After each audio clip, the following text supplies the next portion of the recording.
জুলাই শহীদ দিবসে ছাত্র জনতার গণঅভ্যুত্থানে পুলিশের বন্দুকের নলের সামনে বুক চিতিয়ে দাঁড়িয়ে শহীদ হওয়া বেগম রোকেয়া বিশ্ববিদ্যালয়ের শিক্ষার্থী আবু সাঈদের শাহাদাত বার্ষিকীতে রংপুরে নেওয়া হয়েছে নানা কর্মসূচি। দিবসটি ঘিরে আয়োজন করা হয় শোক র্যালি, স্মৃতিফলক উদ্বোধন আর আবেগঘন শোক সভা। বিস্তারিত শবনা স্মৃতির প্রতিবেদনে। সকালের বাতাসে ভারী হয়ে ওঠে শোক আর শ্রদ্ধার আবহে। রংপুর বেগম রোকেয়া বিশ্ববিদ্যালয় প্রাঙ্গণ থেকে বের হয় এক বিশাল শোক র্যালি। শিক্ষক, শিক্ষার্থী, স্থানীয় মানুষ সবার মুখে এক দাবি, আবু সাঈদের আত্মদান বৃথা যেতে পারে না। আবু সাঈদের স্মৃতিকে অমর করে রাখতে স্থাপন করা হয় শহীদ আবু সাঈদ স্মৃতি জাদুঘরের ভিত্তিপ্রস্তর। উদ্বোধনী অনুষ্ঠানে উপস্থিত ছিলেন আইন উপদেষ্টা ডক্টর আসিফ নজরুল এবং পরিবেশ উপদেষ্টা সৈয়দা রেজওয়ানা হাসান ও শিক্ষা মন্ত্রণালয়ের সিনিয়র সচিব সিদ্দিক জুবায়ের। বিশ্ববিদ্যালয়ের মূল ফটকে নির্মিত হয়েছে শহীদ আবু সাঈদ চত্বর ও স্ট্রিট মেমোরি স্ট্যাম্প, যা ভবিষ্যৎ প্রজন্মকে মনে করিয়ে দেবে এক সাহসী ছাত্রের আত্মত্যাগের গল্প। শোকসভায় আবেগঘন বক্তব্য রাখেন শহীদ আবু সাঈদের বাবা মোহাম্মদ মকবুল হোসেন এবং সহপাঠীরা।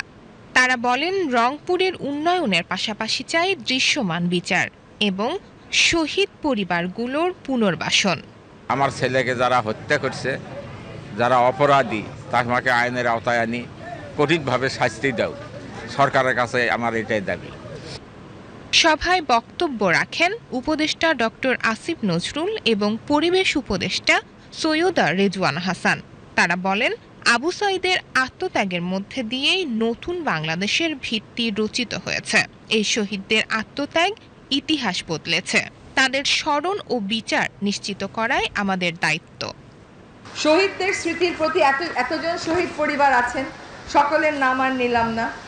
আপনাদের স্মৃতির প্রতি আমরা সম্মান দেখাবো তখনই যখন আপনার ছেলে, আপনার ভাই, আপনার মেয়ে, আপনার বোন, স্বামী মারা গেছে যেই দেশের জন্য, দেশটাকে আমরা সেই রকম করে গড়ে তুলতে পারবো। আমাদের মধ্যে যেন কেউ বিভেদ সৃষ্টি করতে না পারে। সমালোচনা ঠিক আছে, কিন্তু বিভক্ত সমাজ হয়ে গেলে আর কাঙ্ক্ষিত লক্ষ্যে আমরা পৌঁছাতে পারবো না। একটা ছেলের আত্মত্যাগ, যাকে আমি কখনো দেখিও নাই, তার আত্মত্যাগ আমার মতো একটা মধ্যবয়সী প্রায় ভীতু একটা মানুষকে জাস্ট জীবনের পরোয়া না করে দিনে রাত্রে রাস্তায় থাকার আন্দোলনে উদ্বুদ্ধ করতে পেরেছিল। আবু সাঈদের এত বড় শক্তি ছিল। বলেছিলেন যে অন্যায়কারীদের সাথে থেকে 100 বছর বাঁচার চেয়ে ন্যায়ের পথে থেকে মরে যাওয়া অনেক সম্মানের, অনেক আনন্দের।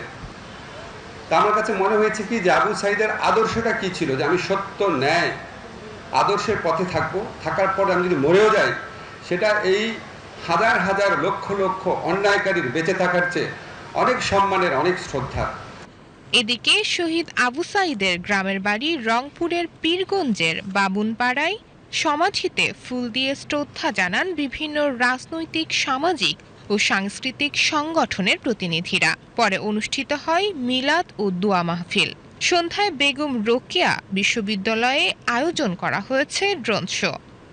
শবনা স্মৃতি, ভিটিভি নিউজ।